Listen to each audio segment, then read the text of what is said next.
आज 1 मिनिट स्वतःच्या सुखासाठी. स्वतःला सांगायचंय, मी खूप सुखी आहे बरं का.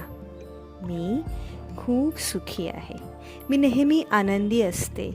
मी नेहमीच खुश असते, एनर्जेटिक असते.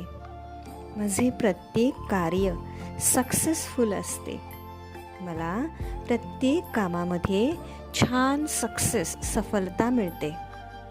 माझ्यासारखा सुखी माणूस या संपूर्ण विश्वात कुणी नाही. मी माझ्या जीवनात खूप सुखी आहे. माझ्या कुटुंबामध्ये सुख, आनंद आणि यश भरपूर नांदत आहे. माझे कुटुंब, माझा परिवार, माझे मित्रमंडळी सगळेजण माझ्यामुळे नेहमीच खूप सुखात असतात.